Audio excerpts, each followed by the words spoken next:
Thank you for letting me speak this morning.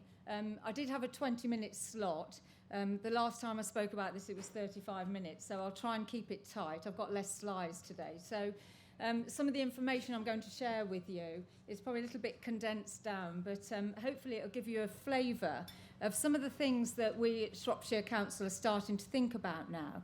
And we're very much in the here and now, aren't we? We've just heard about the beautiful historic place of Shropshire, which is really important. We also have a lot on our minds as well about things that are going on in the world, very much here and now, and quite a lot of things to worry about. You know, winter's coming, cost of living crisis, all those things, all the wars going on around us. But, you know, there's something about just thinking ahead, thinking into the future. And, you know, whether that be 2050, 2070, 2100, and we've sort of mulled around where is the right sort of place to pitch this. We feel 2050 feels sort of reachable to everybody and something we can all relate to. So if we just sort of catapult ourselves into 2050, I'll probably share with you now some of the information and data that we're starting to gather. I'm not standing here today to say that I'm going to tell you exactly what 2050 looks like, because, you know, it's like jobs for then. We don't actually know what they are because they probably haven't even been invented yet. So I can't give you all the answers for the future. But what I'd like to do is just share some data and insights into information we've gathered and just let you have a little bit of a think about that. And maybe you start to think about how you can help and assist us in what we can do around changing the position. So it's very much what we call a policy off position. So it's without any interventions. And then it's for you and for us as communities to think about what that policy on might be, what those interventions might be for the future. I see we've got the big screen, so some of the information will be shared on that. So first of all, looking forward, as I've said, we've got some challenges here at the moment and challenges in the future. So we've got financial challenges.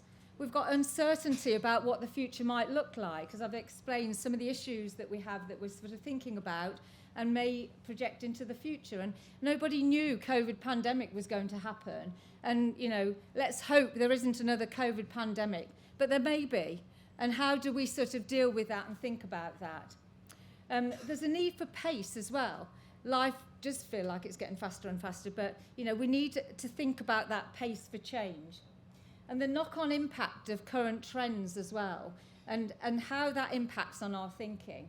And there are lots of opportunities with a T, by the way, sorry, spelling mistake there. But it's about how we join that planning up together as a wider community and shaping for future scenarios, thinking about what they might look like and can we adjust and change those going forward. And the whole new delivery models and partnerships. We can't do this together. I'm not standing here saying this is Shropshire Council's view of the world and this is what we're going to do, because we as wider communities need to come together and think about those different relationships we have. And certainly from Shropshire Council, we're starting to think much wider than our borders, much wider than our country even. And we're starting to set up relationships with, you know, Wales, with our partners Monmouthshire, Powys, Herefordshire, the cross-border work that we're doing, as well as other partnerships with our neighbouring authorities. So when we start to think about some of the information that we have, we've got, I'll just see the screen there. We've got more than, potentially by 2050, more than 61,000 extra people. When we think about the age of people living in Shropshire, we are an ageing population. And when we've started to project forward about, you know, plus 80-year-old people, we're looking at potentially another 48,000 people. Now, that brings into mind all sorts of implications, doesn't it, about, you know, the care system. It's already at breaking point. And what that means for us in Shropshire, as more people are moving into the area, more people are retiring to Shropshire, the pressures that starts to put on some of our infrastructure. We've also got 3,200, to be doom and gloom, 3,200 additional deaths by 2050. So that's an extra 62 a week. And that again plays into what we're seeing as an ageing population in Shropshire. One of the other interesting statistics we found was that for every 2 people that are dying, there's only 1 birth on average. So as we project that forward, you know, what does that look like? And there's quite a big dependency on migration into Shropshire. Again, the employment and labour force, something that you'll be particularly interested in. We've got additional people of the working age, around 11,800. But when we look at non-working people, we've got 3,700 between the age of 0 to 15 and 44,500 over 65. So all of a sudden you start to see that economic impact, really, that we may want to be concerned about, and how can we sort of intervene into that and try to bring more people in, that working population, but also think about why that's happening. Why are young people moving out of Shropshire and coming back later in life to bring up their families and retire here? So how do we keep people in Shropshire, and how do we develop their skills and ambitions here to stay here in the first place? Again, when we think about housing, number of households, 2021, 189,000, 39,000. Number of households to 2050, we've got 179,000. So not a surprise, really, when we start to project forward. So we have the local plan at the moment to 2038, which is to just over 30,000 houses. As we take it forward, looking at about 40,000. So that's just sort of that straight line. But what again is interesting is projecting forward potentially 18,000 more single person households, which is significant. Again, when we look at accessibility to homes and adjusting buildings for disabled people, about 13% of our households will require wheelchair access, for example. When we're thinking about the environment and the utilities and that whole water demand, it's something like an additional 152 Olympic swimming pools of water will be required going forward. When we look at CO2 emissions, significant increase. And again, that whole drought thing and the experiences we're having on flooding as well. So the extremes in the weather, again, is just going to be exacerbated as we look forward into the future. Transport. Of course, we're trying to do a lot around changing people's behaviours and the way that they move around Shropshire, but the number of cars is set to increase significantly. About 384 million more miles per annum will be people will be travelling in the future. More than 11,000 EV charging units will be required to meet the need of that change, because there's about 60,000 more cars likely to be on the road. 1.1 million more miles per day will be travelled.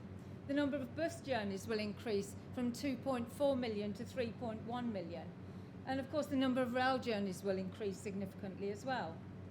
Some of the social infrastructure, when we start to think about schools and the need for children's places, so 900 primary school places that we have, and we really need to be concerned about that as we take forward to secondary school at 500 spaces. Again, as I've touched on, the need, we've got likely to have just over 11,000 people with disabilities. 27 more GPs will need, 475 more nurses, and 146 more beds in hospitals. We're already seeing those significant strains, so what can we do about that going forward? So I've just shared with you just some of the statistics. We've got oodles more that I could have stood here today and spoken to you about, but the reason for sharing some of those statistics, and they're not an exact science, of course. We've gathered the data, we've gathered it from all sorts of areas, you know, ONS data that we know we have already, that we've gathered over many years, and some that's been shared with us by some of our partners we've been working with. But what are the givens? You know, we know about policy, we know about climate change and technological advances, and how do we respond to those? What impacts will these givens have on these projections? So what will that change be? And how can we start to impact on that? What isn't a given and what can we influence? So when we start to think about jobs, how can we intervene into those marketplaces and do something about that? How do we attract big investment into the area and headquarters of companies into Shropshire? It's a wonderful place where we saw people move into Shropshire in COVID pandemic because they could live, work and visit here, living here, working here. But that does not necessarily mean to say the business is here. So that whole thing around business rates and all that sort of those benefits that we have as a community, as a council, that we need to make sure our place is economically viable. And how do we use this information to think about what's the best future for Shropshire? How do we all want to intervene and to shape our places, the places that we live in, the places that we want to live in, and make sure that all that wider infrastructure, which is really important to us, is delivered in the right way. So, for example, when we're thinking about where new housing should go, employment should go, it's the usual sort of situation where when we look at what that spatial policy might be, it's adding things to the edges. And I'm not professing that we should be looking for, a new town, but is that something we might want to think about differently in the future, so that we get the right infrastructure in the right place, rather than all the additional strains that I've just sort of talked about through the slides? And that future growth strategy that we have, how would that shape the partnership working that I mentioned earlier? How do we bring people into the fold with us and help us deliver some of the outcomes that we want, the way we want to change the place? And that joined up investment bit, bringing investment into the area, bringing skilled people into the area, developing skills with people in the area is really, really important. And what's next? And so the slide is pretty sort of small, but basically we're starting to talk to all our partners now, not just neighbouring authorities and not just wider businesses, but some of the infrastructure providers, the Environment Agency, Severn Trent, for example, when we start to think about the environment and what are their long-term plans. So if we're thinking about 2050 and they're all thinking 2100 or 2040, then how do we align all that up so that we can actually make sure that collectively we deliver the right infrastructure for Shropshire? So really important stuff. I would say, because my teams deliver it, the sexy stuff really. We all want to think ahead, don't we, about what the future might look like and how can you help us change that. So, if you have ideas, please share them with my teams, with myself, and help us shape what that future might look like. Thank you.